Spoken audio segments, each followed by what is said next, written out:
Students, आज हम transistor के कॉन्फ़िगरेशन के बारे में पढ़ेंगे। स्टूडेंट्स, ट्रांजिस्टर में बेसिकली 3 टर्मिनल्स होते हैं, कलेक्टर, बेस और एमीटर। लेकिन स्टूडेंट्स, जब इस ट्रांजिस्टर को सर्किट में कनेक्ट किया जाता है तो इसके किसी एक टर्मिनल को इनपुट सेक्शन और आउटपुट सेक्शन दोनों में कॉमन रखा जाता है। इसलिए इस टर्मिनल के कॉमन रखने के हिसाब से ट्रांजिस्टर के 3 कॉन्फ़िगरेशन होते हैं, राइट? कौन कौन से कॉन्फ़िगरेशन होते हैं?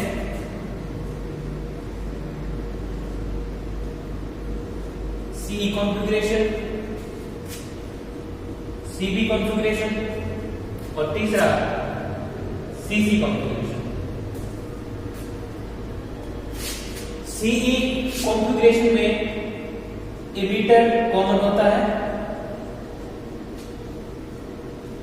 CB कॉन्फ़िगरेशन में बेस कॉमन होता है और CC कॉन्फ़िगरेशन में कलेक्टर कॉमन होता है, राइट? तो आप यहां पर देख सकते हो कि C का मतलब होगा common emitter, right? Common emitter configuration में ट्रांजिस्टर का इमीटर कॉमन होता है, यानी कि ट्रांजिस्टर का जो इमीटर पार्ट जो होता है, जो इसका इमीटर टर्मिनल होता है, वो इनपुट में भी होता है और आउटपुट में भी होता है। ये इन दोनों के बीच में कॉमन रहता है। ठीक इसी प्रकार से CB कॉन्फ़िगरेशन में इसका मतलब कॉमन बेस। CB कॉन्फ़िगरेशन में ट्रांजिस्टर का बेस इनपुट और आउटपुट दोनों में कॉमन रहता है। ठीक इसी प्रकार से कॉमन कलेक्टर कॉन्फ़िगरेशन में ट्रांजिस्टर का कलेक्टर दोनों सेक्शन में कॉमन रहता है, इनपुट सेक्शन और आउटपुट सेक्शन दोनों में कॉमन रहता है। अब स्टूडेंट्स, इन तीनों कॉन्फ़िगरेशन की कुछ विशेषताएं होती हैं और उन विशेषताओं के कारण ही इनका अलग अलग तरीके से यूज किया जाता है। स्टूडेंट्स, कुछ सर्किट ऐसे भी होते हैं जिनमें 2 या 2 से अधिक कॉन्फ़िगरेशन का यूज किया जाता है, राइट? जैसे कि एक होता है सर्किट, आपको एग्जांपल देता हूं, CE-CC कॉन्फ़िगरेशन। इस कॉन्फ़िगरेशन में क्या होता है कि 2 ट्रांजिस्टर, एक तो कॉमन कलेक्टर और दूसरा कॉमन एमीटर, इन दोनों को एक साथ यूज किया जाता है, राइट? इसी प्रकार से कई प्रकार के कॉन्फ़िगरेशन हो सकते हैं, CE CB हो सकता है, CC CE हो सकता है। इस प्रकार के अलग कॉन्फ़िगरेशन हो सकते हैं, पर बेसिक और जो फंडामेंटल कॉन्फ़िगरेशन है वो 3 है। तो स्टूडेंट्स, आइए अब हम इनके बारे में जानते हैं कि इनकी विशेषता क्या होती है। तो स्टूडेंट्स, सबसे पहले हम इसके सर्किट की बात करेंगे कि इसका सर्किट किस तरीके से बनाया जाता है। सबसे पहले बात करूंगा कॉमन इमीटर की। तो कॉमन इमीटर का जो सर्किट होता है वो इस तरीके से बनाया जाता है, ठीक है? ये ट्रांजिस्टर है, राइट? और जो ट्रांजिस्टर है आप देख सकते हो एक NPN transistor. Students, NPN transistor की पहचान ये होती है कि इसके देखो ये वाला जो हिस्सा है जहां पर मैंने एरो लगा रखा है, वो जो हिस्सा होगा वो इमीटर होगा, राइट? और ये वाला हिस्सा जो ऊपर वाला वो कलेक्टर होगा और ये वाला जो हिस्सा होगा ये वाला होगा बेस, राइट? तो इस प्रकार से आप देख सकते हो कि इस इमीटर वाले हिस्से में करंट बाहर की तरफ जा रही है, जहां पर करंट बाहर की तरफ निकलती है वो ट्रांजिस्टर एनपीएन ट्रांजिस्टर कहलाता है। इसका मतलब ये ट्रांजिस्टर हमारा एनपीएन ट्रांजिस्टर, राइट? अब ठीक इसी प्रकार से ये दूसरा ट्रांजिस्टर है और आप देख सकते हो कि इस ट्रांजिस्टर में करंट अंदर की तरफ जा रही है, इसलिए ट्रांजिस्टर हमारा एक पीएनपी ट्रांजिस्टर है, राइट? पीएनपी दोनों के एक साथ बना रहा स्टूडेंट्स में। अब ये जो पीएनपी ट्रांजिस्टर है, ये इसका कलेक्टर हो गया, ये इसका इमीटर हो गया, राइट? और ये इसका बेस हो गया।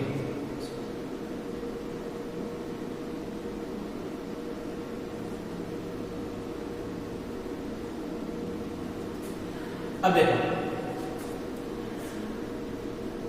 अब हम क्या करेंगे स्टूडेंट्स कि आपको पता है, मैंने पिछले लेक्चर में बताया था कि ट्रांजिस्टर तभी एक्टिव रीजन में काम कर सकता है जब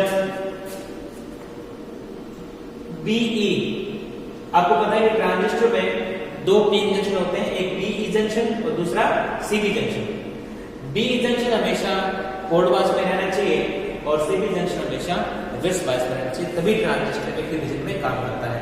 नहीं तो ये या तो सैचुरेशन रीजन में चला जाएगा या फिर कट ऑफ रीजन में चला जाएगा। तो इसलिए ट्रांजिस्टर को एक्टिव रीजन में काम कराने के लिए ये जो जंक्शन होगा पीएन जंक्शन और जो पीएन जंक्शन होगा बीई, इसको रखेंगे फॉरवर्ड बायस में और इसको हम रखेंगे रिवर्स बायस में। तो ये हमने बैटरी प्लस माइनस, इस बैटरी का प्लस जुड़ा है पी पार्ट से और नेगेटिव जुड़ा है एन पार्ट से, इसलिए ये जो बीई जंक्शन होगा वो फॉरवर्ड बायस में होगा। यहां पर हम एक रेजिस्टेंस जोड़ेंगे और इस रेजिस्टेंस ये होगा लोड रेजिस्टेंस, राइट, और इस लोड रेजिस्टेंस के बाद में हम जोड़ेंगे बैटरी, राइट। अब बैटरी जोड़ेंगे इस प्रकार से पॉजिटिव, यहां पर ये वोल्टेज ज्यादा रखते हैं इसलिए यहां की बैटरी बड़ी बनाएंगे, ये वोल्टेज कम होती है, यहाँ बैटरी छोटी, यहाँ बैटरी बड़ी होती है, यहाँ वोल्टेज ज्यादा होती है।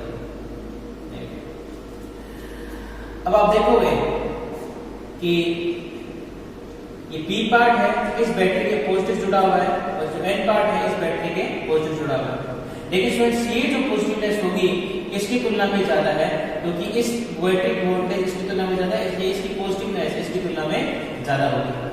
इसलिए ये जो सिरा होगा वो हायर पोटेंशियल जुड़ा हुआ है और ये जो सिरा होगा लोअर पोटेंशियल जुड़ा हुआ है, इसलिए सीबी जंक्शन हमारा रिवर्स बायस में होगा, राइट। अब ठीक इसी प्रकार से हम यहाँ इनपुट डाल देंगे और इनपुट डालने के लिए हम यहाँ पर एक सोर्स लगा देंगे, स्मॉल सिग्नल सोर्स, राइट। और इस स्मॉल सिग्नल सोर्स के द्वारा जो आउटपुट इसके अंदर से जाएगा, जो करंट इसके अंदर से जाएगी वो एम्पलीफाई होगी और एम्पलीफाई होकर आपको आउटपुट इन दोनों पॉइंट के बीच में, इन दोनों रेजिस्टेंस के इन दोनों सिरों के बीच में मिलेगा V0, राइट। अब करंट की डायरेक्शन देखो, बैटरी से करंट इस कलेक्टर टर्मिनल से होती हुई इस ट्रांजिस्टर के अंदर प्रवेश करेगी, वो करंट होगी कलेक्टर करंट। ठीक इसी प्रकार से एक करंट ऐसी होगी जो कि इस इमीटर टर्मिनल से बाहर तक निकलेगी, वो होगी आपकी I current, right, emitter current. ठीक इसी प्रकार से इस पॉजिटिव बैटरी के इस पॉजिटिव से आप ये कह सकते हो सिंपली कि बैटरी से एक करंट जाएगी अंदर की ओर, वो होगी बेस करंट आई, क्योंकि ये जो करंट है बेस के थ्रू अंदर की ओर जाएगा, राइट। तो ये होगा common emitter CE configuration, right. Simple है, आप देख सकते हो ये जो एमिटर है यहाँ पे आप इनपुट ले रहे हो, यहाँ पे आप आउटपुट ले रहे हो, ये जो एमिटर है ये इनपुट में भी है और आउटपुट में भी है, इसलिए ये जो कॉन्फ़िगरेशन होगा, ये कॉन्फ़िगरेशन जो हमारा होगा वो कॉमन एमिटर कॉन्फ़िगरेशन होगा। अब ठीक इसी प्रकार से आप पीएनपी ट्रांजिस्टर में बना सकते हो, बिल्कुल सिंपल है, बस आपको बैटरी की पोलैरिटीज चेंज करनी है। यहाँ पर प्लस माइनस है, आप बैटरी की पोलैरिटी चेंज कर दो,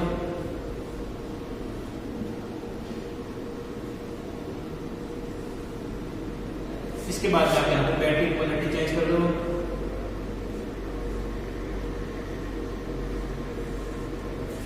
और अब आप करंट की डायरेक्शन चेंज कर दो। करंट इस ऊपर की तरफ जा रही है तो करंट नीचे की तरफ चल जाएगी, एक करंट इस तरफ जा रही है तो ऊपर की तरफ चल जाएगी, राइट, तो अंदर की तरफ जा रही है तो बाहर की तरफ चल जाएगी, राइट। तो आप देख सकते हो कि जो टोटल करंट होगी,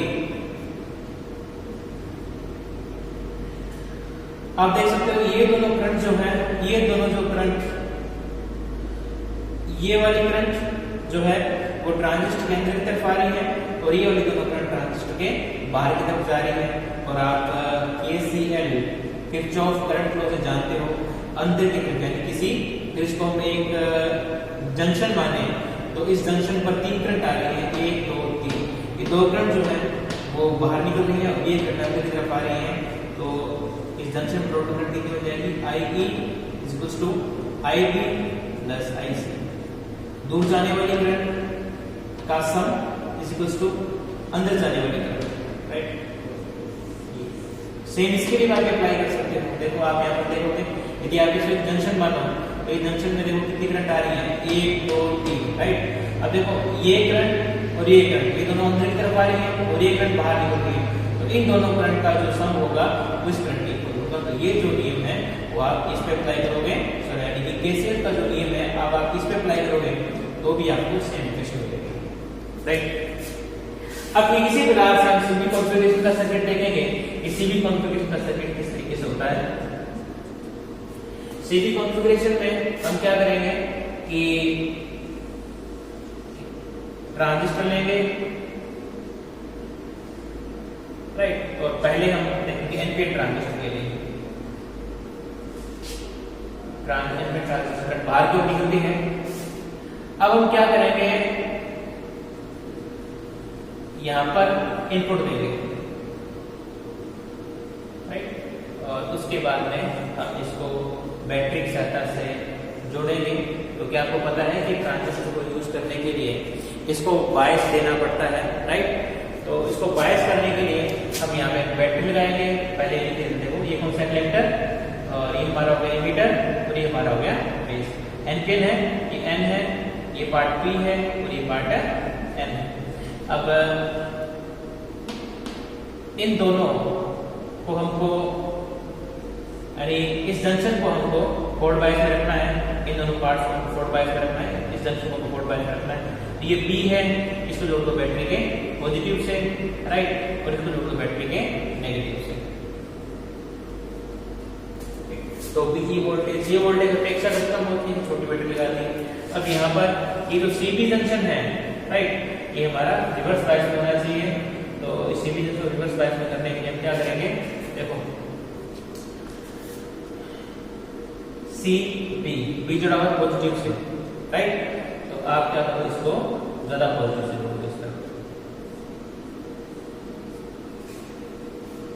ये पॉजिटिव है, ये नेगेटिव है। अब करंट जाएगी इस प्रकार से, राइट, और ये करंट जाएगी अंदर की ओर।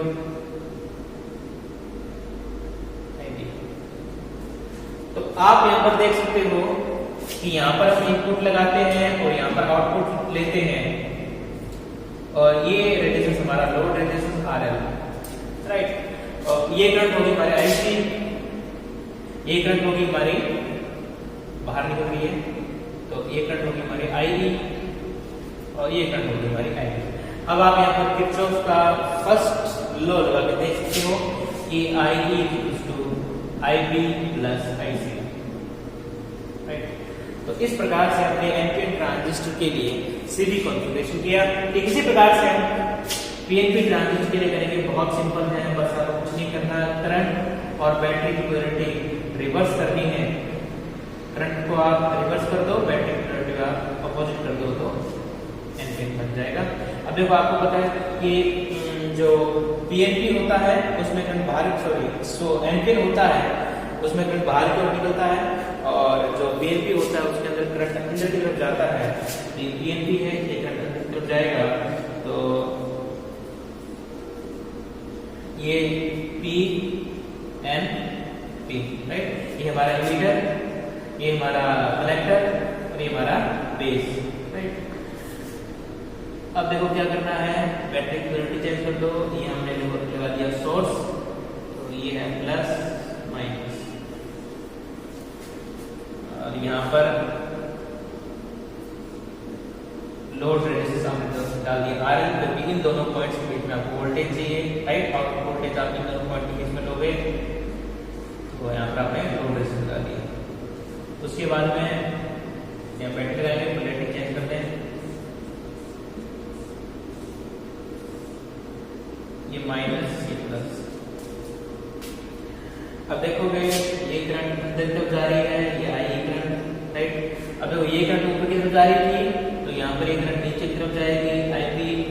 ये किसी प्रकार से ये करंट अंदर की तरफ जा रही है, तो अब ये करंट बाहर की तरफ जाएगी, IC, राइट। ये अंदर की तरफ जा रही थी, और PNP के लिए करंट बाहर की तरफ जाएगी। तो इस प्रकार से आप PNP ट्रांजिस्टर के लिए इस सर्किट को डिजाइन कर सकते हो, राइट। आप यहाँ पर देख सकते हो कि बेस है वो कॉमन है, इनपुट और आउटपुट के बीच में बेस कॉमन है, राइट। इस प्रकार से एकदम सीबी कॉन्फ़िगरेशन यानी कॉमन बेस कॉन्फ़िगरेशन।